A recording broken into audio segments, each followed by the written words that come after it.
Nandi hills. போன Saturday பார்க்க முடியல, இந்த சாட்டர்டே பார்த்துட்டோம். ரொம்ப அழகாக இருக்குது. அப்படியே மூவாவது தெரியுது பத்தியடா.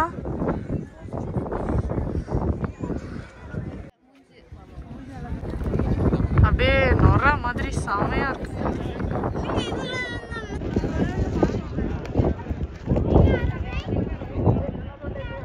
இன்னைக்கு வந்துட்டு லக்கு தான். ஃபுல்லாக வந்துட்டு க்ளவுட்ஸ் பார்க்குறதுக்கு ரொம்ப ரொம்ப ரொம்ப அழகாக இருந்தது. ஒரு ஒர்த்தான பிளேஸ் அப்படின்னு சொல்லுவேன். நாங்கள் இன்றைக்கி காலைல ஒரு 6:30 அந்த டைமில் வந்தோம். வரும்போது தான் நேரம் விடிஞ்சுது. ஃபுல்லாக வந்துட்டு மிஸ்டாகவே இருந்தது. அப்புறம் வந்துட்டு டைம் போக போக நல்ல க்ளவுட்ஸ் வர ஆரம்பிச்சிச்சு. ரொம்ப அழகாக இருந்தது. அத்தான் இன்றைக்கி வரல, அவங்களுக்கு வந்துட்டு வர முடியல. ஹாய், எல்லோரும் எப்படி இருக்கீங்க? ரொம்ப நாள் ஆச்சு vlog போட்டு. அதுக்கப்புறம் vlog எடுத்தும் ரொம்ப நாள் ஆச்சு. ரொம்ப நாளைக்கு பிறகு இன்றைக்கி தான் வந்துட்டு vlog எடுக்கிறேன். வீட்டுக்கு கெஸ்ட்டெல்லாம் வந்திருந்தாங்க. திருநெல்வேலியிலேருந்து சித்தி சித்தப்பா எல்லோரும் வந்திருந்ததுனால எனக்கு வேலையே ரொம்ப டைட்டாக போயிட்டு இருந்தது. வீட்டில் சமையல், அப்புறம் வெளில போகிறது, அது இதுன்னு சொல்லிட்டு ஒரு 4 நாள் ஃபுல் டைட்டு. அதனால் எனக்கு வந்து vlog எடுக்கிறதுக்கான அந்த இதெல்லாம் இல்லை. ஷார்ட்ஸ் வந்துட்டு எடுத்திருந்தேன். இன்ட்ரெஸ்ட் இருந்தால் செக் பண்ணி பாருங்கள். அதுவும் இப்போ தான் வந்துட்டு வாய்ஸ் ஓவர் கொடுத்து ஒன்று ஒன்றா வந்துட்டு அப்லோட் பண்ணிகிட்ருக்கேன். கொஞ்சம் ஜென்ஸ் வாய்ஸ் மாதிரி இருக்கும், அட்ஜஸ்ட் பண்ணிக்கோங்க. என்னென்னா ஒரு 2 நாளாக பார்த்தீங்கன்னா நல்ல கோல்டு, லைட்டாக ஃபீவரு. மாத்திரை போட்டு தான் வந்துட்டு ஓடிட்டுருக்கு. இந்த கிளைமேட்டுக்கு எல்லாருக்குமே இந்த கோல்டு ஃபீவர் ரொம்ப நார்மலாகவே இருந்துகிட்ருக்கு. எங்கள் வீட்டில் அந்த மாதிரிலாம் வந்துட்டு டக்குன்னு இந்த கிளைமேட்னால அப்படிலாம் வராது. தூங்கும்போது பார்த்தீங்கன்னா அந்த பால்கனி டோரை வந்துட்டு மூடாமல் தூங்கியிருக்கோம். வீட்டில் பார்த்தீங்கன்னா கம்ப்ளீட்டாக எல்லாமே க்ளோஸ்ட். அவ்வளோ குளிர். அதுலேயும் லாஸ்ட் ஒரு 2 நாளாக செம்ம குளிர். இங்கே பெங்களூரில் எல்லாமே க்ளோஸ் பண்ணியிருந்தோம். அந்த பால்கனி டோரை வந்துட்டு மறந்து வந்து பூட்டாமல் விட்டதுனால அது நைட்டு அந்த பனியினால தான் வந்துட்டு எந்திக்கும் போதே கொஞ்சம் கோல்டோடு எந்திரிச்சு இப்போ வரைக்கும் அது கண்டினியூ ஆகிட்டு இருக்கு. இப்போ கொஞ்சம் பரவாயில்ல. நேற்றுக்கு சுத்தமாக நான் எந்திக்கவே இல்லை. அவங்களுக்கு எதுவும் செஞ்சு தரல. சரி, இன்னைக்கு காலையில் எந்திரிச்சிடலாம் அப்படின்னு சொல்லிட்டு தான் சமையல் வேலை ஸ்டார்ட் பண்ணியாச்சு. தொண்டையில் வந்துட்டு ஏதோ இங்கே சிக்கிட்டு இருக்கிற மாதிரியும் ஒரு ஃபீல். அதனால கொஞ்சம் வெந்நீர் போட்டு குடிச்சிட்ருக்கேன். பெங்களூரில் இருக்கீங்க அப்படின்னா வெளில போகும்போது ஸ்வெட்டர், ஸ்கார்ஃப் எல்லாமே வந்துட்டு போட்டுக்கோங்க. ஏன்னா செம்ம குளிராக இருக்குது. டக்குன்னு வெதர் சேஞ்ச் ஆன மாதிரி இருக்குது. ஒரு 2 நாளாக பார்த்தீங்கன்னா ரொம்பவே குளிர். துணியெல்லாம் வெளில போட்டால் சுத்தமாக காயறதே இல்லை. அந்த மாதிரி தான் இருந்துகிட்ருக்கு.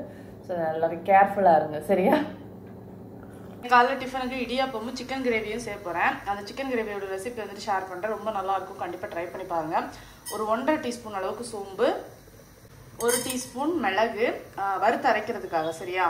ஒரு 2 கிராம்பு, ஒரு நட்சத்திர சோம்பு, ஒரு 2 ஏலக்காய், ஒரு துண்டு பட்டை, ஒரு கைப்பிடி அளவுக்கு தேங்காய் சேர்த்துக்கிறேன், ஒரு 4 முந்திரி. இப்போ இது தேங்காய் கொஞ்சம் கலர் சேஞ்ச் ஆகிற அளவுக்கு வறுத்துக்கோங்க. இப்போ இதில் ஒரு பிஞ்ச் அளவுக்கு மஞ்சள் பொடி, 2 டீஸ்பூன் வத்தல் பொடி, 2 டீஸ்பூன் மல்லிப்பொடி. இப்போ இந்த மசாலாவோட பச்சை ஸ்மெல் போகிற அளவுக்கு லைட்டாக வறுத்தெடுத்துப்போம். இப்போ இதுக்கு கூட ஒரு பாதி வெங்காயமும் போட்டு மிக்சியில் இதை நல்லா மையாக அரைச்சி எடுத்துப்போம். இப்போ ஒரு குக்கர் ஒன்று வச்சுட்டு அதில் கொஞ்சமாக எண்ணெய் ஊற்றிப்போம். ஒரு பெரிய வெங்காயம் கட் பண்ணி வச்சுருக்கேன், அது சேர்த்துப்போம்.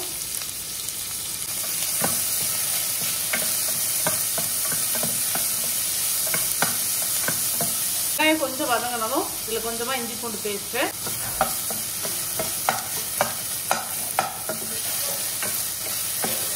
இப்போ இதில் ஒரு தக்காளி கட் பண்ணி வச்சுருக்கேன், அதையும் சேர்த்துப்போம்.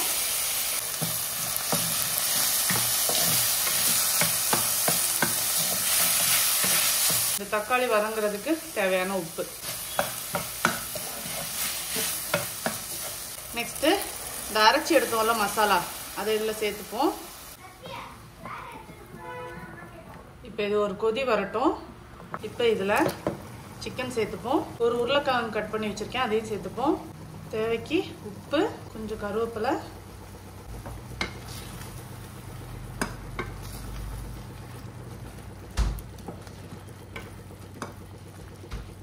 கொஞ்சமாக வந்துட்டு தண்ணி ஊற்றிக்கிறேன். அவ்வளோதான், உப்பெல்லாம் கணக்காக இருக்குது. குக்கரை மூடி ஒரு 3 விசில் விட்டுடுங்க, கரெக்டாக இருக்கும். அவ்வளோதான், சிக்கன் கிரேவி சூப்பராக ரெடி ஆயிடுச்சு. கொஞ்சம் மல்லி இலையும் போட்டுக்கோங்க லாஸ்ட்டாக. இது கண்டிப்பாக ட்ரை பண்ணி பாருங்கள். இட்லி, இடியாப்பம், பூரி, சப்பாத்தி எல்லாத்துக்குமே ரொம்ப சூப்பராக இருக்கும். சைடில் வந்துட்டு ரசம், அப்புறமா காலிஃப்ளவர் 65 எல்லாமே ரெடி பண்ணியாச்சு. செடியில் பார்த்தீங்கன்னா எல்லாமே காய்ச்சி முடிஞ்சிருச்சு. எல்லாம் பிடுங்கி எடுத்துகிட்டு இப்போ புதுசாக வந்து விதை போட்டிருக்கேன். ஒரு பெரிய விவசாயியாகவே மாறிட்டேன். விதை போடுறதும், காய்க்கிறதும், பறிக்கிறதும், திருப்பி விதை போடுறதும், இந்த மாதிரி தான் வந்து போயிட்டுருக்கு. அன்றைக்கி வந்து நைட் டைமில் அவசரமாக விதை போட்டேன்னா, அதனால் எந்த விதையை எதில் போட்டேன்னு தான் எனக்கு தெரியல. தக்காளி, மிளகா, அப்புறம் வேறு என்ன போட்டேன், காலிஃப்ளவர் போட்டேன், அப்புறம் வேறு என்ன போட்டேன், அப்புறம் முள்ளங்கி, இந்த மாதிரி கத்திரிக்காய் இதெல்லாமே போட்டேன். இது எதில் இருக்குதுன்னு எனக்கு சத்தியமாக தெரியல. இனிமேல் வளர்ந்ததுக்கு பிறகு தான் அதை வந்துட்டு நம்ம கண்டுபிடிக்க முடியும். இதில் வந்து சும்மா வாங்கிட்டு வந்து புதினா வந்துட்டு ஊனி வச்சேன், அது வந்துருச்சு. அது ரெண்டுத்துலேயும் கூட புதினா தான், ஏன்னா அது ரொம்ப குட்டி தொட்டி அப்படிங்கிறதுனால. இது ரெண்டும் நல்லா முளைச்சிருக்கு. இந்த 2 தொட்டிலையும் இனிமேல் தான் தண்ணி ஊற்றணும். நேற்றுக்கு இந்த பக்கமே வரல, அதனால கொஞ்சம் வாடிடுச்சு, தண்ணி ஊற்றலை. இனிமேல் தான் தண்ணி ஊற்றணும். எல்லாத்துலேயும் வந்துட்டு போட்டிருக்கேன். முந்தானத்து தான் போட்டேன், அதனால் இன்னும் பெருசாக எதுவும் முளைக்கலன்னு நினைக்கிறேன். பட்டு இவன் அவசரம் கொடுக்க போல, அதனால் கடன்னு முளைச்சி வந்துட்டான். நல்லா பெருசாக வந்த பிறகு காட்டுறேன், சரியா? இந்த செடியில் பார்த்தீங்கன்னா இதுக்கு முன்னாடி நீங்கள் பார்க்கும்போது இதே மாதிரி 3 அணம் நின்றுருக்கும். இந்த வாட்டி கெஸ்ட் வரும்போது பாவமாச்சேன்னு சொல்லி இவங்க 2 பேரையும் என் ரூமில் சேர்த்தேன். பெட்ஷீட் எதையோ தூக்கி போட்டு அதில் ஒரு பீஸை உடச்சி விட்டாங்க. காலையில் வந்து பார்க்கும்போது ஒரு பீஸ் உடஞ்சிருந்துச்சு. எனக்கு ஒரே சோகமாக போச்சு. இனிமேல் என்ன பண்ணுறது, ஒன்றும் பண்ண முடியாது அப்படின்னு சொல்லிட்டு அதை தூக்கி போட்டேன். 3 அணம் இருந்துச்சு, இப்போ 2 தான் இருக்குது. இது வாங்கி இந்த வீட்டுக்கு வந்தப்போ ஃபஸ்ட்டு வாங்கின செடி. ஒரு 1.5 வருஷத்துக்கு மேலே ஆச்சு. அழகாக நின்றுட்டுருக்கு. பிள்ளைங்க உடச்சி விட்டுருச்சு. வீட்டுக்கு எல்லாரும் வந்திருக்கும் போது பார்த்தீங்கன்னா நந்தி ஹில்ஸ் போயிருந்தோம். செம்ம பிளேஸ், சான்ஸே இல்லை, அவ்வளோ அழகா இருந்தது. நீங்கள் பெங்களூர்ல இருக்கீங்க அப்படின்னா கண்டிப்பாக இந்த டைம்ல வந்துட்டு விசிட் பண்ணி பாருங்க. ஏன்னா இப்போ சீசன் ஆகும். எனக்கு தெரிஞ்சு ஃபெப் அந்த டைம்லலாம் முடிஞ்சிடும்னு நினைக்கிறேன். லாஸ்ட் டைம் நாங்கள் போகும்போது பார்த்தீங்கன்னா அத்தை எல்லாரும் போயிருக்கும்போது சுத்தமா வந்துட்டு கிளவுட்ஸே இல்லை, ஃபுல்லா மிஸ்ட். அடுத்த சாட்டர்டே போகும்போது ஃபுல்லா கிளவுட்ஸ், அவ்வளோ அழகா இருந்தது. ஆனா நீங்க அங்க போறீங்க அப்படின்னா கண்டிப்பா வந்துட்டு குளிருக்கு ஏத்த மாதிரியான ட்ரெஸ்லாம் வந்துட்டு வேர் பண்ணிட்டு போங்க. செம்ம குளிர். லாஸ்ட் வீக்கை விட இந்த வீக் செம்ம குளிரா இருந்தது. அப்படியே காதெல்லாம் வலிக்க ஆரம்பிச்சிருச்சு அந்த காத்துனால. அதனால போறீங்கன்னா இந்த மாதிரி சேஃப்டி இதோட போங்க, சரியா? சூப்பரான பிளேஸ். இந்த டைம் மிஸ் பண்ணிடாம பாருங்க. இங்க இருக்கீங்க அப்படின்னா, வெளியில இருந்து யாராவது பெங்களூர் வரீங்க அப்படின்னா கூட நந்தி ஹில்ஸ் போய் பார்த்துருவாங்க. எங்க வீட்டுல இருந்தாலும் பாத்தீங்கன்னா 1 hour தான் வந்துட்டு காமிச்சது. லாஸ்ட் டைம் நாங்க போகும்போது அத்தானால வர முடியல, அதனால அவங்க ரொம்ப ஃபீல் பண்ணாங்க. இன்னொரு டைம் போலாமான்னு வரை கேட்டிருக்காங்க. தெரியல போறோமா என்ன அப்படின்ட்டு. ஆனா எனக்குமே ரொம்ப பிடிச்சிருந்தது. சும்மா 2 வீலர்லயே போயிட்டு வந்துடலாம், ஏன்னா ரொம்ப பக்கம் தான், மலையும் சின்ன மலை அப்படிங்கிறதுனால சூப்பரா இருந்தது. அப்புறம் சித்தி சித்தப்பா எல்லாரும் கூட செம்மையா என்ஜாய் பண்ணாங்க. அவங்களுக்குமே ரொம்ப பிடிச்சிருந்தது. அப்புறம் எல்லாரும் வந்துட்டு சாட்டர்டே வந்து கிளம்புனாங்க. ஆமா, சாட்டர்டே நாங்கள் நந்தி ஹில்ஸ் போயிட்டு வந்து தான் அவங்க வந்துட்டு கிளம்புனாங்க. நந்தி ஹில்ஸ் போகிறதுக்காகவே சாட்டர்டே இங்கே நின்றுட்டு பார்த்துட்டு தான் வந்துட்டு கிளம்புனாங்க. தனீஷ் வந்து ரொம்ப ரொம்ப ரொம்ப அவங்கள எல்லாரையுமே வந்துட்டு மிஸ் பண்ணான். என்னை விட அவன் தான் ரொம்ப ஹாப்பியாக இருந்தான்.